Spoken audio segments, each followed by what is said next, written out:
stories of hope sa license na ipaglao. Ay hindi pa lang, sign up na ko. Wow. Grabe ha. So, I'm Lourdes Nunez. Tayo na Sony.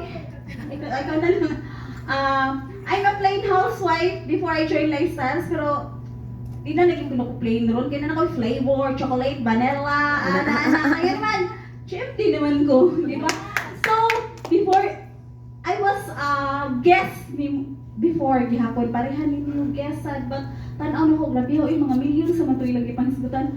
Di na kumutuan na, pero mutuo kong naay 720 pesos per bottle niya. Matuy nakaka-excited na ko. So, after the presentation, invite ko ni Jem Dinera sa Big Hope.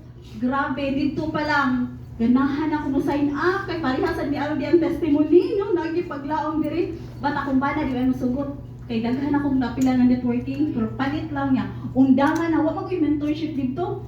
Good thing si Jem Dinera persistent kay invite na ko man karon pasalamatan na din yung ang nag-invite ninyo kay na Aji no of course diri. So di ba nasugot akong bana giprinda na ako kung alahas nga inutang na ko ni Jem Dinera nga anak lagi mga stories din no. Ang alahas nga giutang na ko ni Jem Dinera nga naimpas na giprinda mo sa kong gipuhunan sa license and mao ni nahitabo. So karon na nakoy flavor no, red na kayo na nakoy color di na para to magluto paninton na hangtod ron wa pa mi kaligo no yabot sa bana kasaban ka kay dugan nagluto no. But karon mangurong ng bana kung nag-license sa kaya. So yes. So next slide please. Grabe ha. Sa naong pa lang nga mausap, winner na mo diri, ginansya na. No? Pakapin na lang yung mga check, yung mga chavas. Yes or yes? So, kung di mo mainom, intra forever, muragin mong tiyak. Inana mo before license, ayagin mo kaya nanamay siya ko diri, gibutang sa nakong picture ni Jem Dinera, Jem ni Eva. So, kamo na lang po i-compare nila karon, di ba? So, karon, picture gina yung naong before nila mag-intra. Kay karon, ikasunod, kung kamo na Jem diri, baus-baus ka. So, diha pa lang before and after, hurot na yung nutrients yung kahalin. Okay? So, muna mo first gala, there's always first time in lifestyles. Kampat pag ina mo mga make-up. Ang gown na magiging mahiluwaman pa na huot o luag.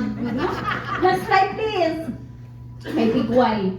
So, when I joined lifestyles, akong tanaw, abogado akong bana, agwapuhon na ba akong bana, tagilugo ni, no? Asa naman ang kugibuhian akong tulo ka anak. So, joking aside, pero murang tinuod. Kaya nga mong asin, bitsin, tanan. Ikan, magisbulsas kong bana, pati akong tuition sa eskwelahan. Pati akong bangon sa eskwelahan, gikan sa akong bana. Wow. Hinanglan na. Bagay, sige sa kong katinugin ani na excited ko.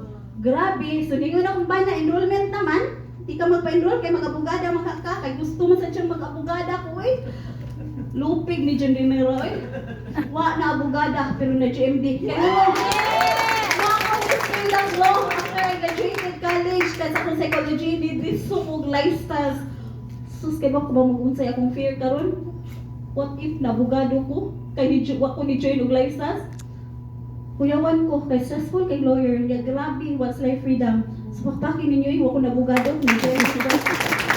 Kaya ako ginipapilit dire. Not to brag, may breakthrough ang housewife palitag napkin, sapato, sabana, no? 5 tapos piso sa akong pitaka gikan ni sa akong husband. But right now 80%, 90%, 100% sa mong income is from lifestyle. Ako din mo ba na retire na ay happy. Ipa-retire na sa ako kung manang acceptance sa mga kliyente nga nipis kayo nga baga basta house kung bana baga kaayo nag-depression mo sa psyche o layas no ang kanang silyo dili na lang may silyo na ko. So my first check, tawa sa lubig ay my first check as a lifestyle, no? Grabe ha akong first check, dugay! Kayo na yung cash, kawa ko'y valid ID, paminaw, no? Ay, valid ID, no? Valid ID housewife, pwede mo na mag-ID maglaba, no? May ganit teller sa San Carlos, akong eskwelahan, kaya eskwela ko sa bana, pobre man akong papa niya, wala ko kaya eskwela, pero appeal to package sa muwed, among kasal na ikay pa eskwela sa